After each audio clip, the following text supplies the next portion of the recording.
Smells like football, baby.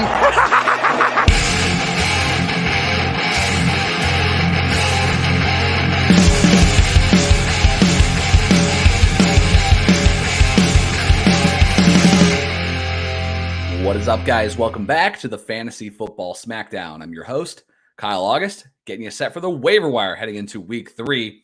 That's about as enthusiastic as I'm going to be about this week's wire because honestly, right off the top, as much as I do want you should stay tuned in. Obviously, this is the list of guys that you need to be looking to target this week, but I'm not blowing a ton of fab or waiver priority, to be honest with you guys. There's a few guys here that I do like.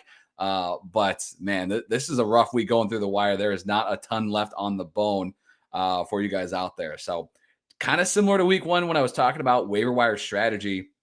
This might be another week where you kind of sit back, let the rest of your league maybe drop some guys that they're being a little bit impatient on, and then just go scoop those guys up for a little bit cheaper for free later on in the week. But speaking of free, waiver wire sniping. If you haven't been tuning into waiver wire sniping, I've been dropping that show every Saturday morning, afternoon on YouTube. So if you're not subscribed on YouTube, you're missing out.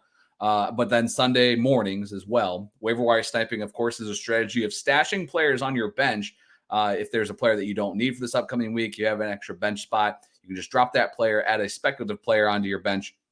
Hopefully they hit. Hopefully I'm talking about him here the following week as a must-add, a player that you want to go get, the guy to grab off the wire this week, and he's already on your bench because you were listening to waiver wire sniping. So really enjoy doing that show and dropping that one for you guys. But again, YouTube only on Saturday mornings or afternoons, and then Sunday on the podcast feed. So you got to be subscribed in both places. Of course, if you've been liking what you hear on the DWZ Football Network, rate and review the show wherever you listen. Always appreciate you guys staying subscribed wherever you listen to podcasts, but reviews, if possible, are much, much appreciated. That's the best way to support the show, support everybody here on the Warzone Network. Also, full disclosure, recording this be about halftime here in the Minnesota and Philadelphia game. Not a great couple games here for ESPN, to be honest. And hopefully you guys, maybe you had a Monday Night Miracle, maybe you didn't. I know I got Stephon Diggs to death. Couldn't believe it. Thought for sure that was a slam dunk dub, and Diggs went out there and blew it up.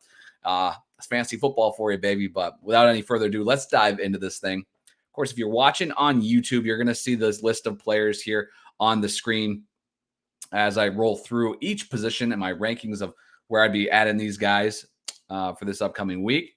If you're not watching on YouTube, I'll be rolling through these ownership percentages as we go.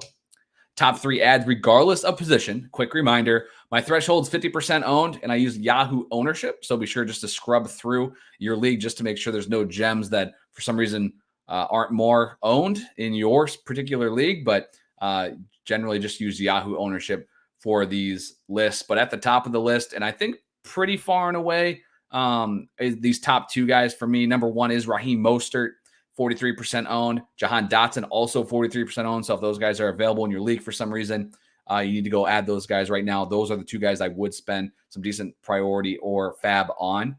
Garrett Wilson comes in at number 3, coming off a really nice game.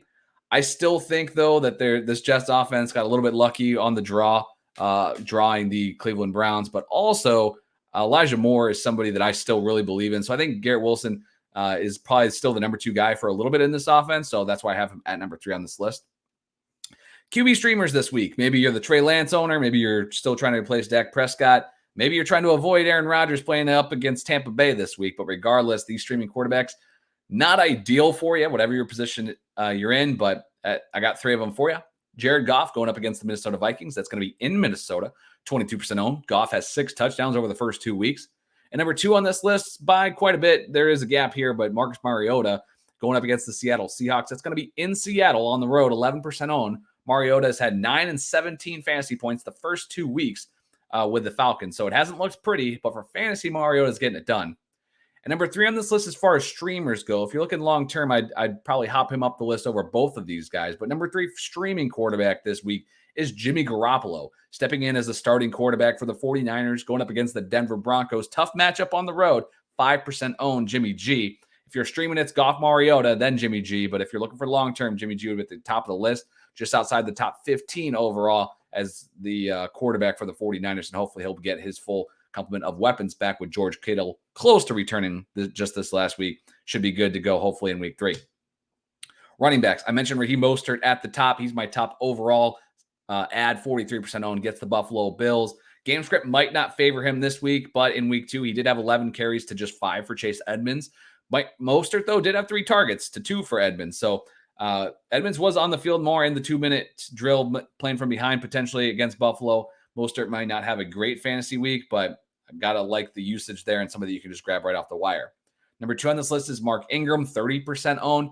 Alvin Kamara was out this last week, and Ingram saw featured work. If Kamara misses another week or so, Ingram could be an automatic start for you guys. I liked how he looked on Sunday.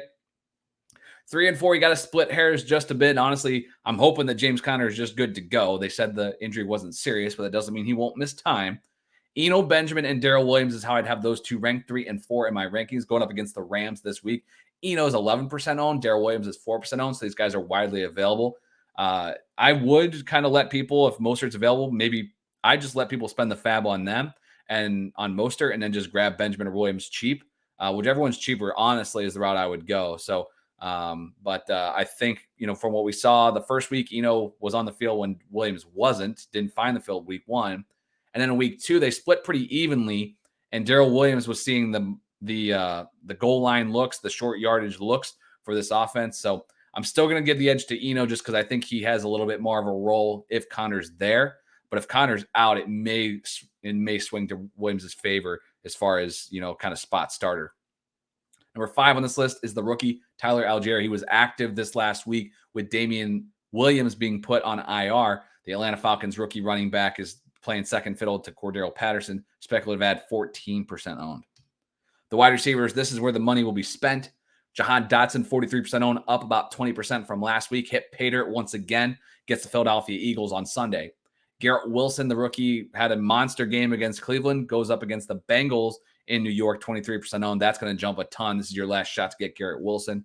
Treylon Burks worked in early against Buffalo this last week, going up against the Raiders, 44% owned. I think, again, kind of this is the last-ditch time that you can grab these guys. Dotson, Wilson, Burks could make their way into weekly flexes here in the near future. Number 4 on this list is Russell Gage. Could be more of a shorter-term play. Mike Evans suspended, appealing as of right now, but if he's suspended and he misses that game going up against Green Bay, the Bucs could be without him. Julio Jones couldn't suit up this week. Doesn't sound like Chris Godwin was necessarily very close, so he could take a shot at Russell Gage. Not on this list. Rashard Perriman would be a super, super deep league guy if all those guys missed and it was just Gage and Perriman out there. I mean, God help us, but Russell Gage is number 4 on this list. Number 5 is Michael Gallup, 27% owned. With Dalton Schultz injured as of right now, we're not sure how long he's going to be out, but it sounds like it's not going to be maybe a week or 2, could be more. Gallup is somebody that you're stashing, trying to get to Dak Prescott, but with the available targets, even with Cooper Rush, this could be a guy that you might be playing.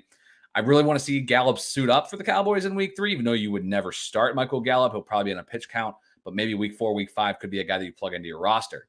Number 6 on this list, Nico Collins.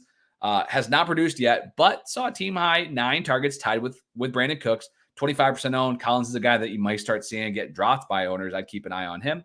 And Greg Dortch still putting up some fantasy numbers without Rondale Moore, 7% owned.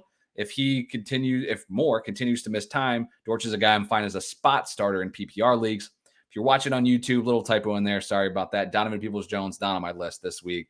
Carryover from last week. So the wide receiver priority, Jahan Dotson, Garrett Wilson, Burks. The rookie wide receivers are in the top 3 there. Russell Gage at 4, Michael Gallup, the stash at 5, Nico Collins 6, hoping for the production to match the opportunity, and then Dortch there at 7, as long as Rondale Moore continues to miss time for the Cardinals. Moving on to the tight ends. Streaming options this week. I like Logan Thomas as a top 12 tight end going forward. Logan Thomas is only 14% owned, gets Philadelphia in week 3, so is not only a fine streamer, but somebody that if you can add to your roster, I think you're good to go at the tight end position the rest of the way. Number 2 on this list, just behind him as far as optimism, I like Hayden Hurst as a streamer for this week. If he continues to see the targets, I still think he could be a low-end every week start, but for right now, 16% owned, Hurst is just a streamer for me. And then number 3 on this list is Evan Ingram. He's significantly behind Hurst, in my opinion, just because I think that offense at Cincinnati is going to turn around just a bit. but Ingram is seeing looks there in Jacksonville. He's a guy that I'm going to go take a peek at now that Gerald Everett has graduated from the 50% group. We're looking at some of these lesser owned tight ends as week 3 streamers. And then finally, streaming DSTs, the Dallas Cowboys and New York Giants face off on Monday Night Football next week. We are blessed, America. But the Dallas Cowboys at 42% owned is a great streaming option to going up against Daniel Jones, the human turnover machine. Micah might have 10 sacks in this game. Micah Parsons, that Dallas Cowboys defense, is my number 1 streaming DST at 42% owned. In that same game, though, I'll take the Giants DST going up against Cooper Rush, 7% owned. That one's going to be in New York in prime time. So I think that defense shows up. They've been pretty decent so far this season on that side of the ball. And number 3 on this list, not a great option, but if you have to, I will take a defense going up against the Houston Texans offense at home, and that's the Chicago Bears, 5% owned this week. There you have it, week 3 waiver wire. Again, I'm probably letting the rest of the field just blow by me, spend some fab money, waste some waiver priorities, unless those rookie receivers or Mostert are on the board. But sometimes that's just how it shakes out in a given week. So hopefully better weeks ahead for the waiver wire. Appreciate you checking out this show. Make sure you're subscribed. Memphis' Jerry and the Warzone guys, of course, every single Wednesday will be coming at you tomorrow. But until then, I'll catch you guys on the Waiver Wire Sniping show this weekend. Best luck to you guys on the wire, and I'll catch you boys later in the week. We'll see you.